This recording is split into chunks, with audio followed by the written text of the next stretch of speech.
తెలంగాణలో విద్యా వ్యవస్థ అగమ్య గోచరంగా మారింది. సాక్షాత్తు సీఎం రేవంత్ రెడ్డి ఎడ్యుకేషన్ మినిస్టర్గా ఉన్నప్పటికీ సర్కార్ స్కూళ్ల పరిస్థితి దారుణంగా తయారైంది. కేంద్ర విద్యాశాఖ గణాంకాలు దడ పుట్టిస్తున్నాయి. దేశవ్యాప్తంగా ఏడాదిలో 10,000 ప్రభుత్వ పాఠశాలలు మూతపడ్డాయి. స్కూళ్లు అత్యధికంగా క్లోజ్ చేసిన రాష్ట్రాల్లో తెలుగు రాష్ట్రాలు ఉండటం ఆందోళన కలిగిస్తోంది.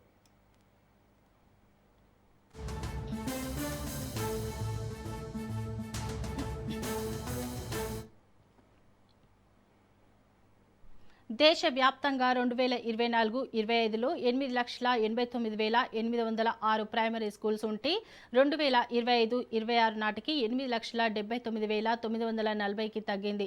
9,866 గవర్నమెంట్ ప్రైమరీ స్కూళ్లు క్లోజ్ అయ్యాయి. విద్యార్థుల సంఖ్య తక్కువగా ఉండడంతో మూతపడ్డాయా? డ్రాపౌట్స్ నివారించడానికి తీసుకుంటున్న చర్యలేంటని డీఎంకే ఎంపీ టీఆర్ బాలు అడిగిన ప్రశ్నకు సమాధానంగా కేంద్రం వివరాలను వెల్లడించింది.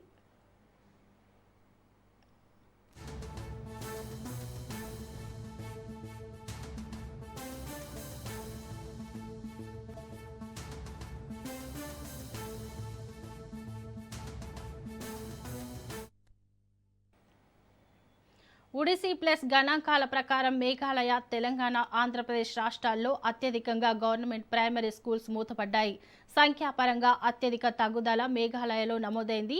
అక్కడ ప్రభుత్వ ప్రాథమిక పాఠశాలల సంఖ్య 7,633 నుంచి 5,459కి పడిపోయింది. మేఘాలయ రాష్ట్రంలో 2,174 ప్రైమరీ స్కూళ్లు మూతపడ్డాయి. ఆ తర్వాతి స్థానంలో తెలంగాణ నిలిచింది. రాష్ట్రంలో ప్రైమరీ స్కూళ్ల సంఖ్య 22,983 నుంచి 21,022కి తగ్గింది. అంటే 1,961 బడులు క్లోజ్ అయ్యాయి. ఏపీలోనూ సేమ్ సీన్ నెలకొంది. ప్రైమరీ స్కూళ్ల సంఖ్య 37,449 నుంచి 36,000కు తగ్గింది. అక్కడ 1,446 ప్రైమరీ స్కూళ్లు మూతపడ్డాయి.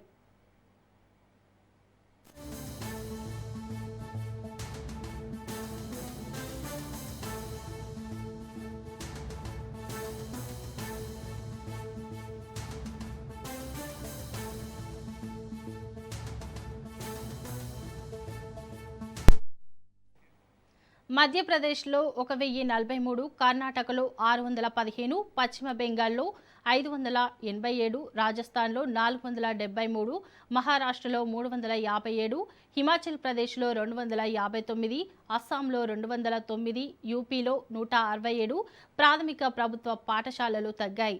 మరోవైపు బీహార్లో ప్రాథమిక ప్రభుత్వ పాఠశాలల సంఖ్య 66,803 నుంచి 66,915కు పెరిగింది.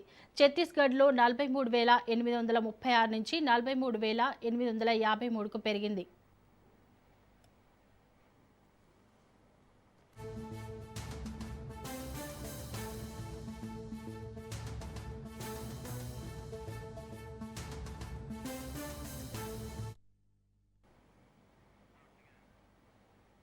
విద్య ఉమ్మడి జాబితాలో ఉన్నందున పాఠశాలలను తెరవడం, మూసివేయడం, హేతుబద్ధీకరించడం రాష్ట్రాలు, కేంద్రపాలిత ప్రాంతాల పరిధిలోకి వస్తాయి.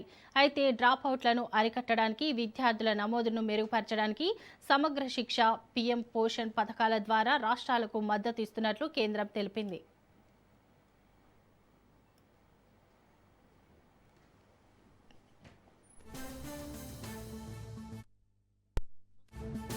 Yes, earlier we don't have transportation facilities. That is why we have started schools, single teacher schools in Tandas, Guda, remote area. Today transportation is there. That is outdated model. You have to create a cluster. So I have told my people 27,000 schools, whatever I have in the, reduce up to 4,000 schools from nursery to 12th class.